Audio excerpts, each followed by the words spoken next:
Ito yung likurang bahagi, no, mula doon sa off-ramp ng flyover doon sa pinakatuktok yung maraming liwanag. Dito sa kaliwa, yung pababang rampa galing EDSA po yan, no.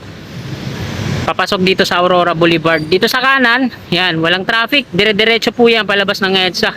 At dito sa gitna, in-adjust nila yung mga concrete barrier, kaliwat kanan. Binigyan daan yung pag-aspalto. At wala na rin dito yung mga ano nila. Yung barracks nila, tinanggal na. Lalagyan na lang ng road markings yan. So ayan po yung pinaka-latest na update natin ngayong gabi mga kasika, araw ng Huwebes, ika-11 na po ng Oktubre taong 2023 at mag-alas 6:30 na po ng gabi. Sinimulan ko to, walang naniniwala sa paligid ko. Ano? Magandang gabi mga kasika. Ngayon po ay araw ng Huwebes, ika-11 na po ng Oktubre taong 2023. At ito, mag-update po tayo ngayong gabing ito dito sa NAIA Expressway extension to EDSA via Tramo. So ito mga kasikap, sa kaliwa natin yung viaduct ng Expressway. Mula po yung Gate 3 Plaza patungo ng Makapagal, yung dulo niyan. At doon naman sa Makapagal yung start ng SALEX, Southern Access Link Expressway, no? At ito, yung pakanan na to, ayan yung viaduct ng extension patungong EDSA. So ayan yung babaybayin natin yung ilalim at i-update natin ngayon. So wag na po natin patagalin to mga kasikap. Tara, let's go! Umpisa natin dito. Nandito na tayo mga kasikap sa mismong on-ramp. Ito yung mga palabas ng EDSA. Yan, patungo yan dun. So makikita natin dito sa umpisa ng on-ramp, dito sa ilalim ng footbridge. Ayan, tinanggal na yung mga barrier dito sa gilid at yung mga ano dyan, mga net, inuunti-unti na, packet na po yan dun. Bali, akyat tayo dito sa footbridge mga kasikap. Tatry natin. So tara, let's go!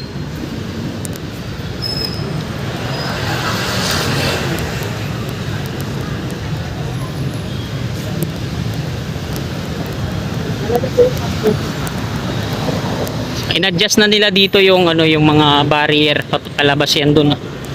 So akyat tayo dito sa kabila. Doon lagi ako nagpa-park. So doon ako sa kabila umakyat. So dito naman tayo para maiba naman.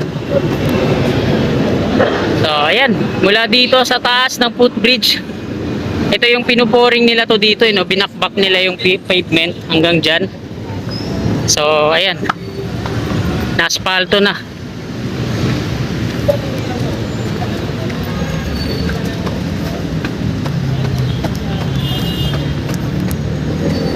At nandito na tayo sa taas mismo ng footbridge. Daming basura at kadiri dito, no? Baha pa. Grabe, grabe. Yan, dito muna natin umpisahan sa likod. Ito yung likurang bahagi, no, mula doon sa off-ramp ng flyover doon sa pinakatuktok yung maraming liwanag. Dito sa kaliwa, yung pababang rampa galing EDSA po yan, no? Papasok dito sa Aurora Boulevard. Dito sa kanan, yan, walang traffic. Dire-diretso po yan palabas ng EDSA. At dito sa gitna, in-adjust nila yung mga concrete barrier, kaliwat kanan. Binigyan daan yung pag-aspalto. At wala na rin dito yung mga ano nila. Yung barracks nila, tinanggal na. Lalagyan na lang ng road markings yan. Tapos, mauuna na itong mag-operational dun sa NLEX connector. At ito na dito sa tawid. Ayos na rin, no? Aspaltado na po yan. Ito yung sa kanan natin, yung mga patungong NAIA Airport Road. Dito sa kaliwa, ito yung palabas ng EDSA. Maayos na rin, no? Road markings na lang kulang dito mga kasikap. So tapos na.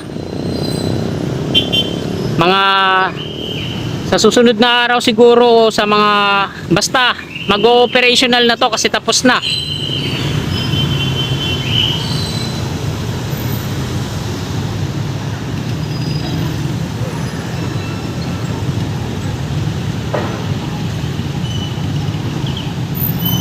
Ganon din dito sa baba. Ayan, na asfalto na yan patungo dun.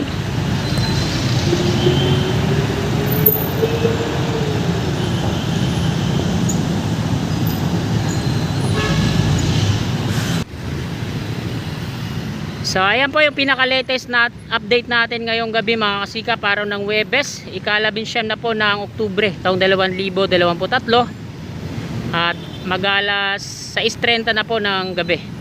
So baba na po tayo at tatry natin baybayin dito sa kanan patungong na Airport Road. So tara, let's go!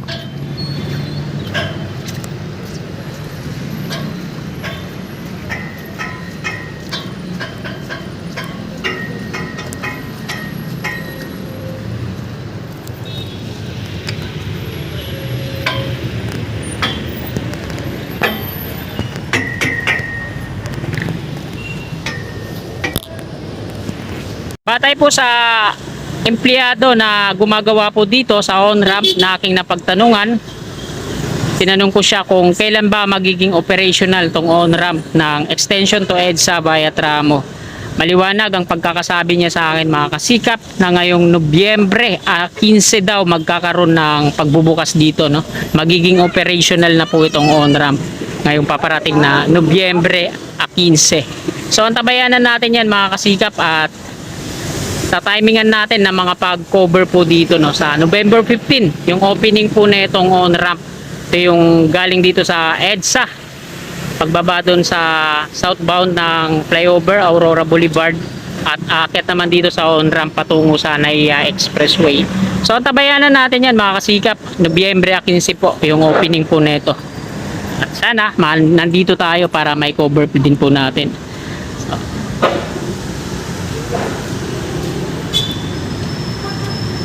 Ayan mga kasikap, lipat tayo sa kabilang lane, babaybay natin yung ilalim kabaan. So tara, let's go.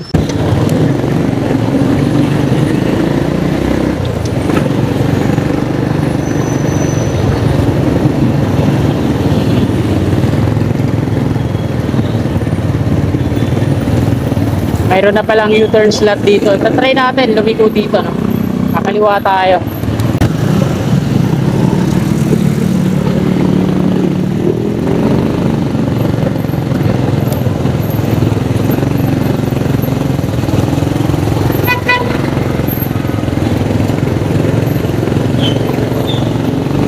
At nandito na tayo mga kasikap sa may southbound.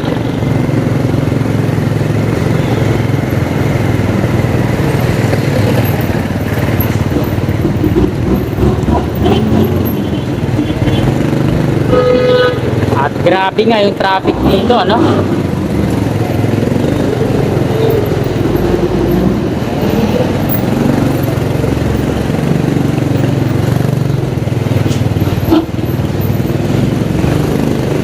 Hindi rin natin makunan dahil sa sobrang traffic.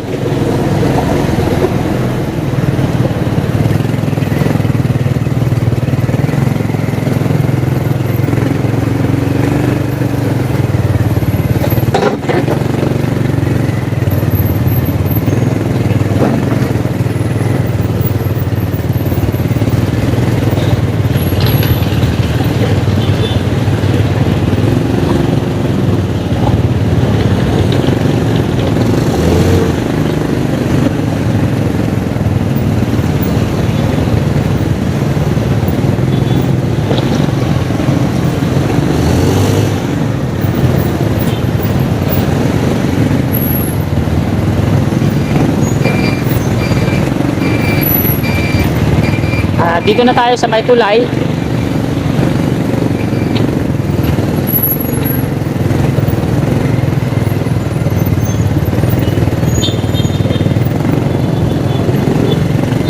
So dito na lang sa may mga rebar sa taas, yung patlang-patlang yung ginagawa nila, parang paglalagyan nata ng mga lamppost yan eh. Hindi ako nagkakamali.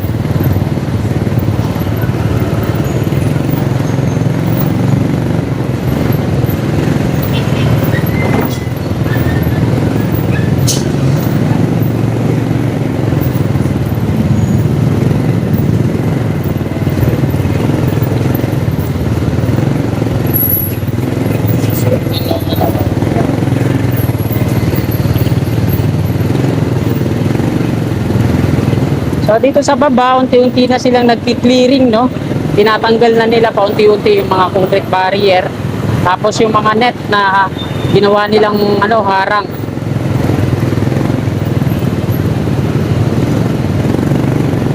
tayo makagilid.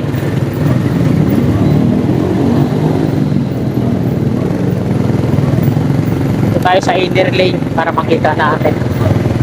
Kaya matraffic na mga kasikap.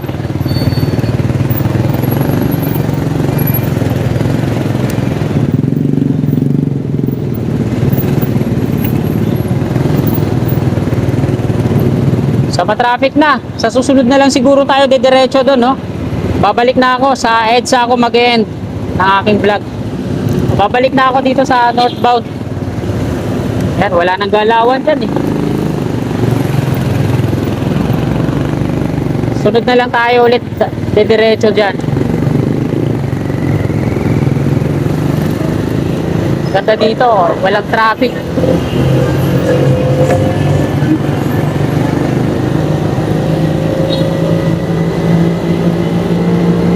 Meron na rin mga street light mga kasikap, oh. Yung mga lamppost sa taas at umiilaw na rin, no? Dahil November 15, yan, opening na po dito ng on-ramp. Ito yung galing sa southbound ang EDSA, akit sa flyover, tapos diretso dito sa Aurora Boulevard, bababa dun sa dulo sa flyover, at akit na muli dito sa on-ramp naman patungong NAIA Expressway.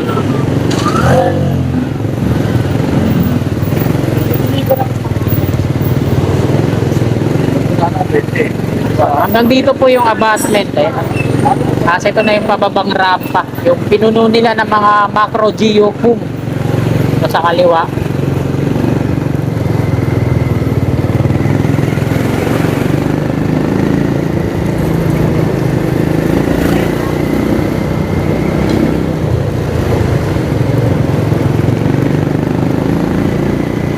At nandito na ulit tayo. So, ayan yung on-ramp sa likod. At ito naman yung off-ramp ng flyover galing EDSA southbound.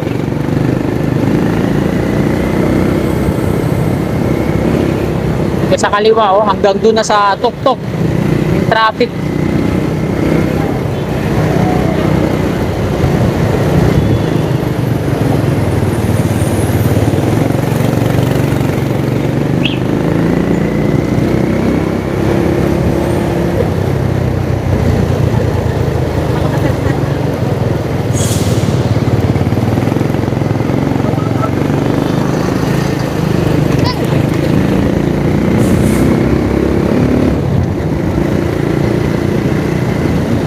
Nandito na tayo mga kasikap sa may northbound EDSA.